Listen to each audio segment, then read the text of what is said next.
Main इसको याद रखना है, होता है। हाँ वो सब इम्पोर्टेंट है, वो सब बहुत। बीमारी में संख्या से नीचे रहना। इसके बाद हमारा लास्ट थोड़ा सा टॉपिक है लिम्फ, लस्सी का, आगे बता रहे हैं, ठीक है, बस समझ लीजिए। चलिए एक बार आप सब लोग खुद ही आप लोग बोलिएगा, ठीक है। ब्लड का निर्माण, ब्लड हमारे शरीर में कितना होता है? 5 से 6 लीटर। ब्लड हमारे शरीर में 5 से 6 लीटर। 5 से 6 लीटर। वजन कितना परसेंट? 7%। हाँ अभी नहीं आएंगे। 7%। या उसके बाद पूछेगा महिलाओं में कितना लीटर खून? हाँ? उसके बाद अगर पूछेगा आपके कि ब्लड के अध्ययन को क्या कहते हैं? ब्लड के अध्ययन को क्या कहते हैं? ऑप्शन दें।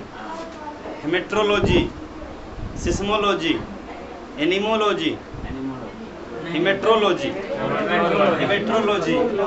हाँ, ब्लड बीपी मापने वाला यंत्र को क्या कहते हैं? ब्लड प्रेशर तो बीपी हो गया ना, मापने वाला यंत्र हेमेट्रोसाइटोमीटर, स्फिग्नोमेनोमीटर। बीपी कितना होना चाहिए मनुष्य के शरीर में? 120/80। 120/80। बीपी जा रहा है, जो ब्लड पंप करने की प्रक्रिया को ना, आने जाने की प्रक्रिया को कहते हैं बीपी। मतलब जा रहा है शरीर में 120, आ रहा है, और अगर रुक गया तो जान खत्म कहानी। नहीं रुकना चाहिए। हाँ पूछेगा, देखिए रक्त को शुद्ध कौन करता है? रक्त को शुद्ध कौन करता है? तो रक्त को शुद्ध करता है किडनी। रक्त को शुद्ध कौन करता है? किडनी। लेकिन पूछेगा रक्त को बनने की प्रक्रिया को क्या कहते हैं? रक्त का निर्माण कहाँ होता है बताइए? रक्त का निर्माण होता है अस्थि मज्जा। रक्त का निर्माण अस्थि मज्जा में होता है। रक्त को शुद्ध कौन करता है? रक्त को बनने की प्रक्रिया को क्या कहते हैं? बनने की प्रक्रिया को नहीं लिखा है। रक्त को बनने की प्रक्रिया कहते हैं हेमेट्रोपियसिस। हेमेट्रोपियसिस, हेमेट्रोपियसिस, पियसिस, हेमेट्रोपियसिस, हेमेट्रोपियसिस। अभी इसके हम 2-3 बार नाम याद करवा रहे हैं ताकि आप लोग को आगे दिक्कत न हो, ठीक है। रक्त को बनने की प्रक्रिया को हेमेट्रोपियसिस। रक्त बनता कहाँ है? तो अस्थि मज्जा। रक्त बनता कहाँ है? तो अस्थि मज्जा। ब्लड के कितने पार्ट होते हैं? तो ब्लड का आपका 2 पार्ट। लिखिएगा, रक्त को बनने की प्रक्रिया को हेमेट्रोपियसिस बोलते हैं। बोलिए मिथिलेश जी, ब्लड के इधर वाले भाग में क्या लिखाएगा? ब्लड के इधर वाले भाग में क्या लिखाएगा? प्लाज्मा लिखाएगा। प्लाज्मा लिखाएगा। प्लाज्मा कई परसेंट होता है? प्लाज्मा में जल कितना परसेंट? 90%। प्लाज्मा में जल 10% क्या कहलाता है? कार्बोहाइड्रेट अलग है, ठीक है, कार्बोहाइड्रेट अलग है। इसमें कौन कौन सा प्रोटीन? देखिए फाइब्रोनिजोन, फाइब्रोनिजोन और हाँ प्रोथ्रोम्बिन क्या है? ये दोनों को निकाल लिया जाए तो सीरम। सीरम बोलिए, चाहे सीरम बोलिए। सीरम करने बीमारियों का पता। इधर वाला पार्ट, इधर वाला पार्ट क्या कहलाता है? इधर कहलाता है रुधिराणु। क्या कहलाता है? रुधिराणु कितना पार्ट? पहला आरबीसी, दूसरा डब्ल्यूबीसी, तीसरा प्लेटलेट्स। इसको अगर हम शॉर्ट में लिखिएगा, देखिए अगर आप नोट्स बनाइएगा ना तो इसको बना इस तरह बनाइएगा, रुधिराणु। क्या बनाइएगा? रुधिराणु। मतलब से क्या इंग्लिश में? रुधिराणु, रुधिराणु। पहला पार्ट क्या हो गया? आरबीसी। आरबीसी का बताइए संख्या। आरबीसी का 5 संख्या 5 मिलियन। 5 मिलियन। डब्ल्यूबीसी का संख्या 8 से 10,000। 8 के से लेकर 10 के का मतलब होता है 300 ना। 1 के 1000, 2 के 1000, 10 के 10,000। उसके बाद आता है प्लेटलेट्स। क्या आता है? प्लेटलेट्स। प्लेटलेट्स प्लेट की संख्या 2 से 3 लाख। 2 से 3 लाख। अच्छा ठीक है, कोई दिक्कत नहीं ना। दूसरा इसके हिंदी क्या होता है? श्वेत रक्त कणिका। श्वेत रक्त कणिका, बीमारियों से लड़ने का काम। श्वेत रक्त कणिका। श्वेत रक्त कणिका। इसका पूरा नाम लाल रक्त लाल रक्त कणिका है। लाल रक्त कणिका। प्लेट्स का हिंदी रक्त बिंबाणु। रक्त ब्लड क्लोटिंग में कौन काम करता है? ब्लड क्लोटिंग में, रक्त का थक्का बनाने में प्लेटलेट्स। आरबीसी की संख्या 5 मिलियन। इसका साइंटिफिक नेम, एरिथ्रोसाइट। इसका साइंटिफिक नेम एरिथ्रोसाइट। क्या है? एरिथ्रोसाइट। इसका साइंटिफिक नेम ल्यूकोसाइट। इसका साइंटिफिक नेम थ्रोम्बोसाइट। क्या है? थ्रोम्बोसाइट। याद रखिएगा, थ्रोम्बो। एरिथ्रोसाइट सब में साइट है आपका, एक है एरिथ्रोसाइट, ल्यूकोसाइट, थ्रोम्बोसाइट। इसमें क्या पाया जाता है? आरबीसी में पाया जाता है हीमोग्लोबिन। इसमें हीमोग्लोबिन होगा? इसमें हीमोग्लोबिन, हाँ। इसमें केंद्रक होगा? इसमें केंद्रक लाइसोसोम नहीं होगा। इसमें केंद्रक और लाइसोसोम नहीं होगा। इसमें केंद्र लाइसोसोम होगा। केंद्रक और लाइसोसोम होगा। केंद्रक का लाइसोसोम इसमें होगा।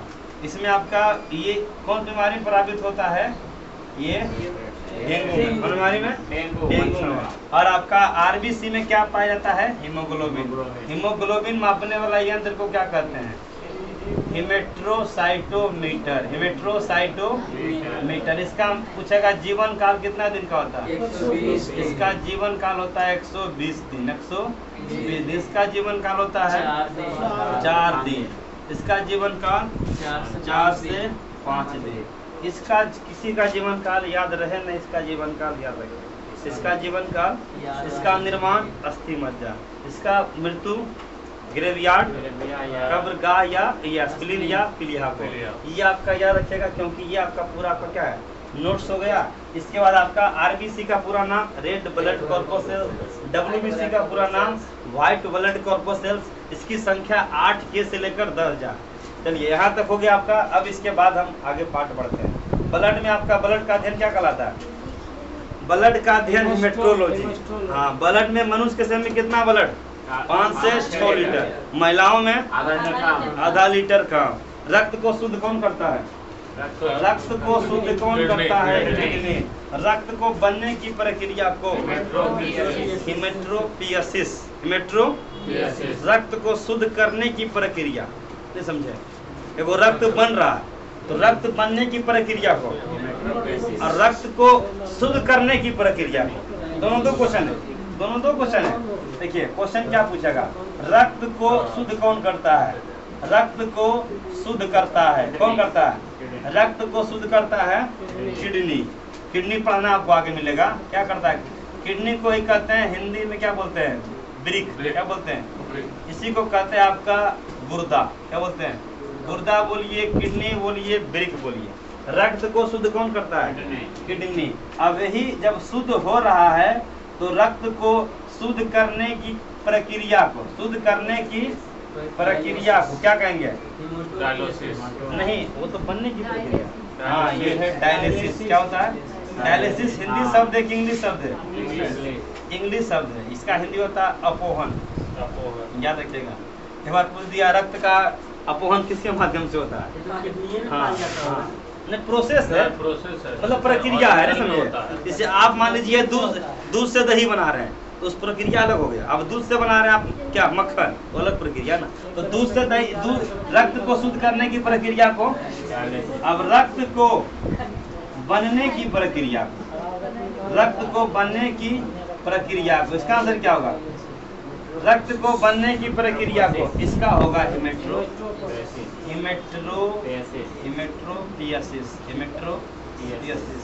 अब क्वेश्चन अगर रक्त का अध्ययन हो गया। रक्त का अध्ययन, हाँ, हिमेट्रोलॉजी।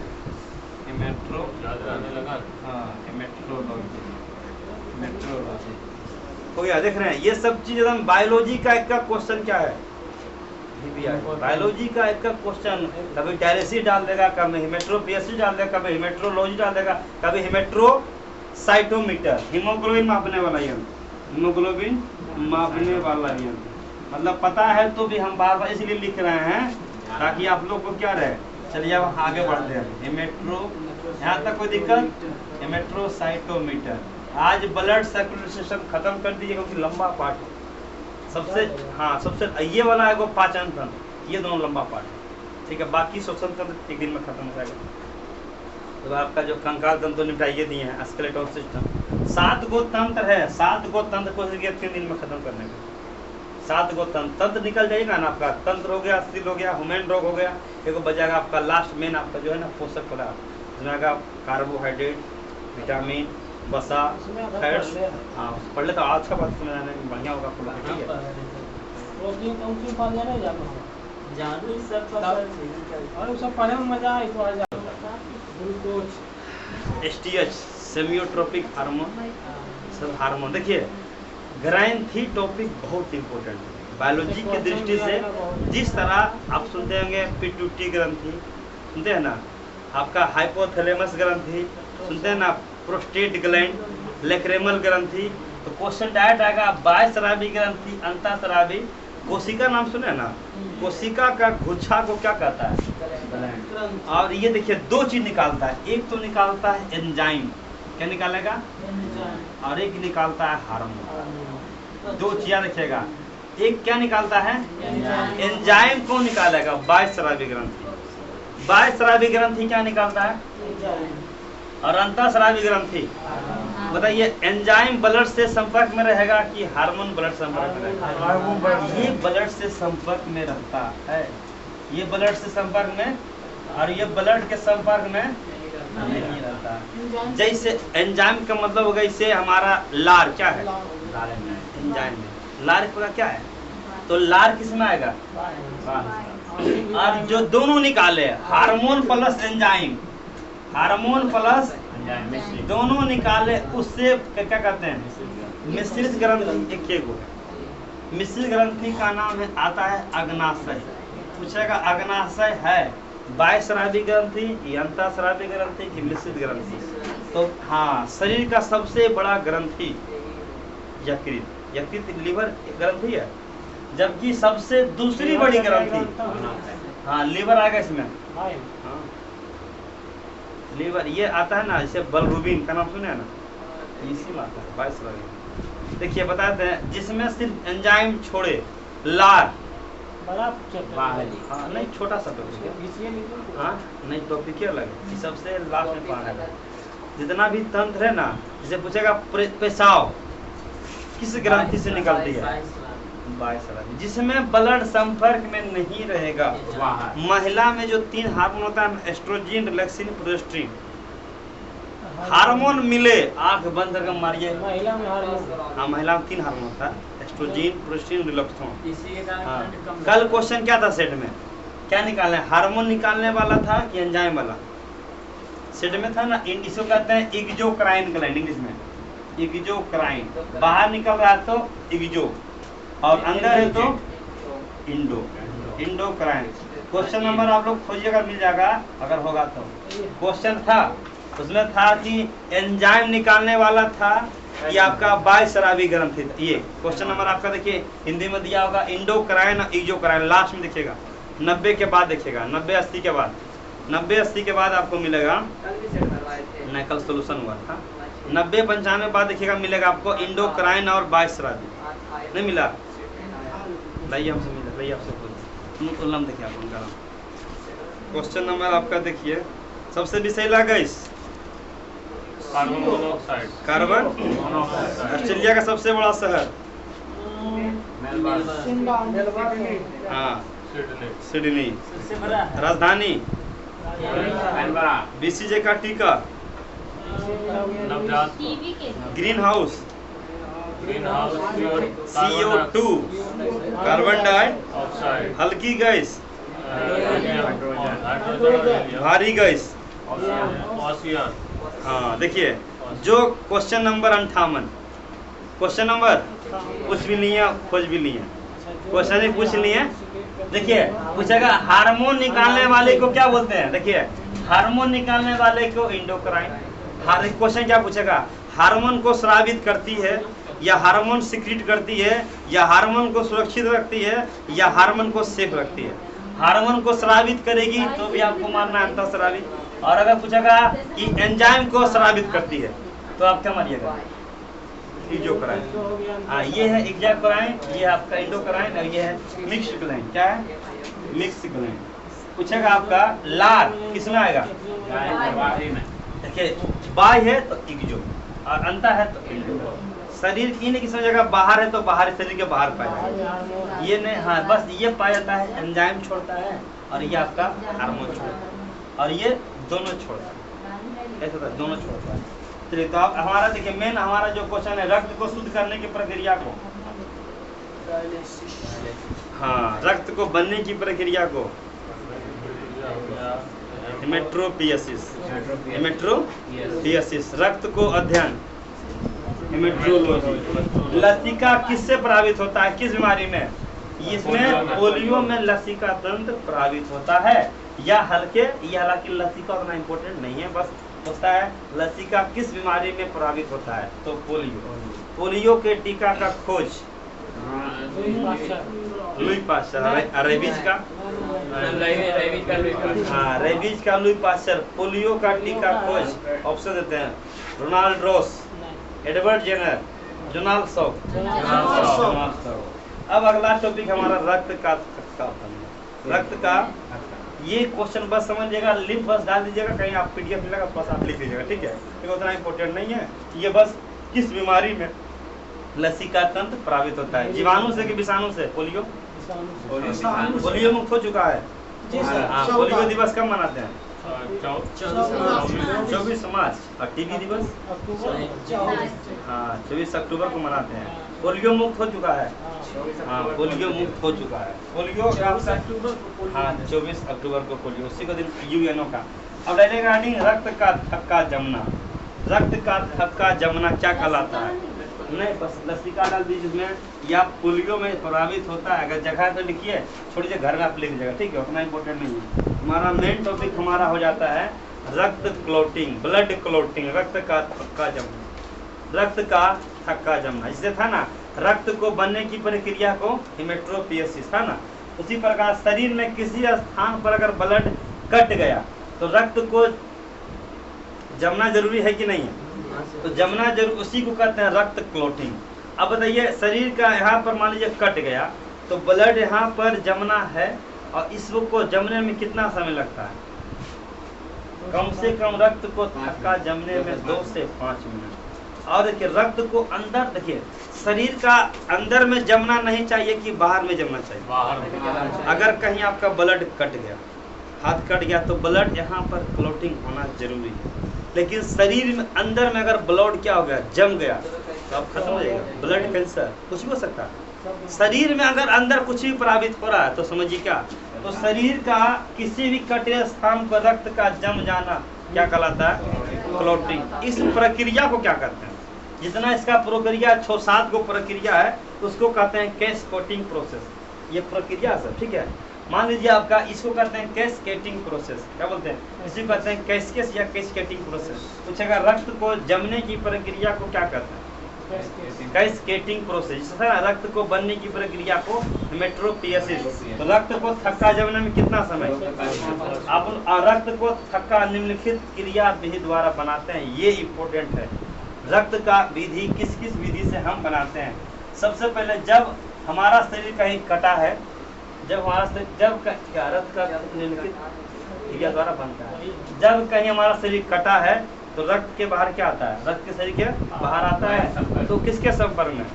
वायु के संपर्क में आ गया, यानी हवा के संपर्क में आ गया, और जिसके कारण रक्त में उपस्थित थ्रोम्बोसाइट, थ्रोम्बोसाइट बोले तो प्लेटलेट्स, थ्रोम्बोसाइट किसमें बदलता है? थ्रोम्बोप्लास्टिन। क्वेश्चन आएगा कि जब थ्रोम्बोसाइट है ना ब्लड में, और ये हवा के संपर्क में आ गए तो क्या बन गया?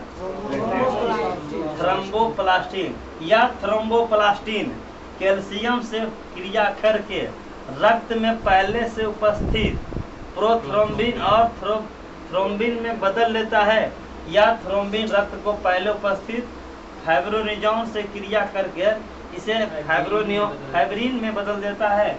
फाइब्रिन की रचना जाली के समान होती है, जिसमें रक्त रुधिराणु मुक्त रूप से फंस जाता है, जिसके कारण जल ये ब्लड का बहाव रुक जाता है। इसी क्रिया को कहते हैं ब्लड क्लोटिंग। समझ में नहीं आया? नहीं आया? ये सब जानते हैं, अब प्रैक्टिकल करवाते वो हैं। बोला जो है हाँ। प्रोटीन जो है वही जम रहा है। हाँ देखिए समझ लीजिए, देखिए दोनों का इम्पोर्टेंट है। सबसे पहले आपका ब्लड कट गया, क्या हो गया? ब्लड कट किसके संपर्क में आया? एयर बोलिए तो वायु के संपर्क में आ गया। अब वायु के संपर्क में आया तो शरीर के अंदर में क्या है? नहीं, वो हम उस पर नहीं बात कर रहे हैं। ब्लड क्लोटिंग में सबसे पहला रोल किसका था? प्लाज्मा की रक्त प्लेटलेट्स। हाँ रक्त प्लेटलेट। यही पर यहाँ क्या लिखा है कि हमारा जैसे ही थ्रोम्बोसाइट किसके संपर्क में आया तो क्या बन गया? ये क्वेश्चन पूछता है कि थ्रोम्बोसाइट बोले तो आरबीसी की डब्ल्यूबीसी? नहीं, आरबीसी नहीं, डब्ल्यूबीसी। हाँ प्लेटलेट्स। थ्रोम्बोसाइट किसके संपर्क में आ गया? हवा के संपर्क में। तो ये किसको बदल देता है? थ्रोम्बोप्लास्टिन। याद रखिएगा, नाम पूछेगा। देखिए थ्रोम्बोसाइट हवा के संपर्क में, इसका 4 गो प्रतिक्रिया है, चारों प्रोसेस याद रखिएगा। पहला हमारा ब्लड कट गया, गिर रहा है। ब्लड कटने के बाद हमारा प्लाज्मा का कोई रोल नहीं है, आरबीसी का कोई रोल नहीं है, डब्ल्यूबीसी का कोई नहीं है रोल। सबसे पहला रोल किसका? थ्रोम्बोसाइट जब हवा के संपर्क में आ गया, क्योंकि जब हमारा ब्लड कटा तो इसमें आरबीसी भी है, डब्ल्यूबीसी भी है, प्लेटलेट्स भी है और इधर क्या प्लाज्मा भी है। लेकिन सबसे पहला रोल किसका होगा? थ्रोम्बोसाइट को ही कहते हैं क्या? प्लेटलेट्स। क्या है? प्लेटलेट्स किसके संपर्क में आ गया तो क्या बन गया? अब ये थ्रोम्बोप्लास्टिन क्या बनेगा? थ्रोम्बोप्लास्टिन किस जगह प्रतिक्रिया करने हैं? यहाँ पर लिखा होगा थ्रोम्बोप्लास्टिन, समझिएगा ध्यान से। अब ये किसके संपर्क में आएगा? कैल्शियम के संपर्क में। किस संपर्क में? कैल्शियम। पूछेगा हमारा जैसे था ना क्लोरोफिल में क्या पाया जाता है? मैग्नीशियम। ब्लड क्लोटिंग में कौन सा धातु का जरूरत होता है? कैल्शियम। समझ गए? क्लोरो हाँ जमने में। लेकिन विटामिन पूछेगा, लेकिन धातु पूछेगा, धातु या तत्व। जैसे आता है ना क्लोरोफिल में किसकी मात्रा? मैग्नीशियम की मात्रा। किसकी मात्रा? मैग्नीशियम की मात्रा। तो उसी पर आप पूछेगा कि ये हमारा थ्रोम्बोप्लास्टिन किससे संपर्क किया? कैल्शियम से। किससे किया? तो क्या बन गया? प्रोथ्रोम्बिन। क्या बन गया? प्रोथ्रोम्बिन। याद हो जाएगा धीरे धीरे, कोई दिक्कत नहीं है। क्या हो गया? प्रोथ्रोम्बिन। इसके बाद क्या हो गया? प्रोथ्रोम्बिन से क्या बन गया? और यही थ्रोम्बिन का किसी की प्रतिक्रिया करेगा? फाइब्रोनिजोन के बाद क्या बन जाएगा? फाइब्रिन के बाद क्या होगा? आरबीसी। और उसके बाद हो गया ब्लड। नहीं समझना है? नहीं आ जाएगा, ठीक है। अब आपको पहले बताइए, थ्रोम्बोसाइट सबसे पहले ब्लड कट गया, ब्लड कटने के बाद किसके संपर्क में आएगा? हवा के संपर्क। हवा संपर्क में सबसे पहले हवा के संपर्क में कि पहले ब्लड के संपर्क में? हवा के संपर्क में तो आएगा पहले कौन सा भाग? थ्रोम्बोसाइट आरबीसी की डब्ल्यूबीसी? प्लेटलेट्स। इसके ये हवा के संपर्क में, हवा के संपर्क में क्या बन जाएगा? थ्रोम्बोप्लास्टिन। ये यही थ्रोम्बोप्लास्टिन कहाँ आएगा? ये आएगा थ्रोम्बोप्लास्टिन किस धातु के संपर्क में आएगा? कैल्शियम। क्या बनेगा? थ्रोम्बिन की प्रोथ्रोम्बिन? क्या बनेगा? प्रोथ्रोम्बिन। उसके बाद क्या बन जाएगा? थ्रोम्बिन।